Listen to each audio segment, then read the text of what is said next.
This is Jamie Drummond for Good Food Revolution. I am here with an old friend. Not saying he's old himself, but we've known each other for quite some time. Telmo Rodriguez, how are you today? How are you? Great. So we're here today to speak about Rioja. Now your family have some connections to Rioja, do they not? Well, the origin of everything has been from Rioja, of course, and my family too. And the name of the property we've been tasting today is it's your old family property, right? Yeah, this is an amazing project. My parents started in the 60s. They recuperate what is called a granja, Nuestra Señora de Remelluri, so it's a grange of Remelluri. And it was a property from the 16th century that used to belong to the church, and it was abandoned. It was, all the properties of the church in Spain, they were sold in the 19th century. So this property went into different hands, and then in the 1960s, my parents arrived and they fell in love with a property in the middle of nowhere. It's a beautiful mountain, and they were having some vineyards. And in fact, they were not thinking about making wine, but it's a very nice history that they fell in love with this place. And at the end is when the place asks you to make wine. It's not that you are an investor and you want to make wine, that will be very easy. It's like the place really pushed my parents to recuperate this tradition of making wine that it was since the 16th century. Now you make wine all over your country. What did it take for your family to get you to come back to this property that they had since the 60s? No, first, I don't make wine all over the country. This is something that I suffer a lot because I don't know why everybody says that I am a winemaker and I make wine all over Spain. I'm not a winemaker, even if I am. And in fact, it's true that my project was not easy, but in fact, I decided to do a dream, is to go to different regions, mainly the northwest of Spain. I love the idea of the northwest of Spain, and then to try to recuperate as many places and as many vineyards as possible. Today I work in 9 different regions. We are not big. I own 70 acres. That was really a challenge. And in fact, I consider myself, and I am a small producer. I'm a producer that, at the end, my challenge has been that in every place where I work is to produce it in human scale. I think this is something very, very important. And it's true that, I knew that one day was going to be called to run my family properties. Normal. It's normal, the way things go. Yeah. It's the way that things go. And it's true that in 2010, my brothers asked me to take care of Remelluri. And I was busy, but for me, I got some Remelluri in my blood, and for me it was a beautiful challenge. And I had the freedom as the things that were going very well to say that, look, I was interested to do that, but if we were doing something really good, amazing, radical, without I didn't want to have any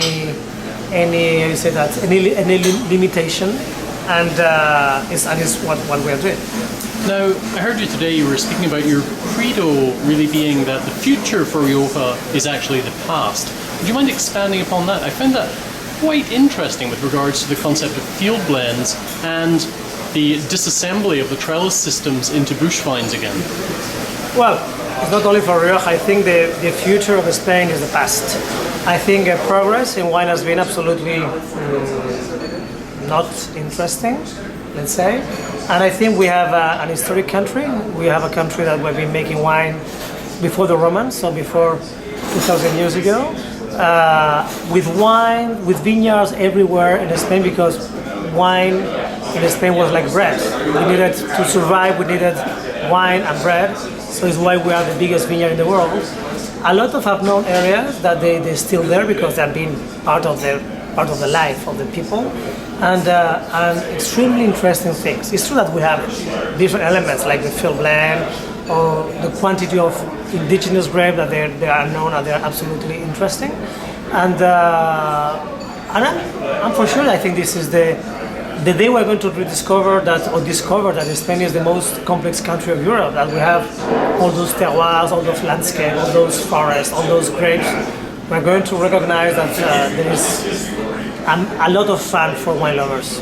And you were expressing a love for the whole concept of wines being admired from the places they come from as opposed to the process, which would be going against the way that many people think of Spanish wines, particularly with the aging system, the Crianza, the Gran Reserva, the Reserva. Well, I believe that, today the amazing opportunity that I had and the new generation has is that we have like a virgin country. It's true that the wine industry in the last 60, 70 years has been in the hands of big companies, yes, managers that don't really. I think they were in a different situation. I don't want to criticize. I think that the situation in Spain after the war was very specific. We were a poor country, and they did what they needed to do.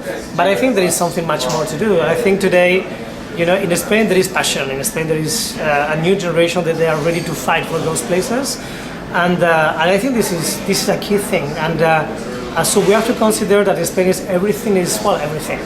There is a lot to do. There is a lot to discover, and there is a lot. It's like when there is a very old house with beautiful furniture, beautiful paintings, and the house is closed, with those sheets that they put when you abandon the house. And my impression is that Spain today is one of those houses, beautiful, that the only thing you have to do is to open the different rooms, the different doors, to take off all those sheets that they are protecting the old furniture, and I'm sure we're going to discover one of the most beautiful wine countries of the world. And how have your ideas of going back to the past for inspiration, been accepted or at least responded to in some manner from other producers in Spain? Well, I don't know. But I think I'm respected because I got plenty of friends. I think that I've been working for Spain. I'm somebody that I consider myself an ambassador. Maybe sometimes I could be a little bit critic, but I think it was important to be critic in a certain moment. And all what I've done is to work, to love what I was doing, to understand the places. I think this is and travel. I've been traveling. I met you so many years ago. Yes. And in this beautiful place that for us was like a kind of embassy for the wine people. And this is back at Jamie Kennedy Wine Bar. Yes. And I think there is a new generation. Just this year, I did organize like a meeting in Remelluri. 160 small growers from all over Spain. They came and we were sharing a lot of things and we were talking. I think that I feel very comfortable. I think in fact I am at the end of my career. Maybe you said that. I think you're just starting. No, I think a lot of things that will come on now, but I think that I would love to do a lot of things for the others. I think there is a younger generation now that is in need support, and I would love to see that there is so much energy from those people. And in fact, what we are seeing today is amazing. So I think Spain, for the wine lovers, is going to be the next place, and I think it's going to give us a lot of excitement, and I think it deserves to we have to be watching. Telmo, it's always a pleasure when you come to visit us in Toronto. Thank you very much for joining us at Good Food Revolution today. I'm going to let you get to your coffee because I can see you eyeing it past the camera. Oh my goodness, my coffee, my espresso, because I don't want to change I'm leaving in 2 days. Okay. So I go back to the harvest. So I in fact I'm not changing my time, so I will stay in jet lag in Canada. Oh my goodness. Okay, well thank you very much, Telmo. Take care, and Thank you. We'll see you again, maybe in Spain next time. It was great to see you again. Bye for now. Take care.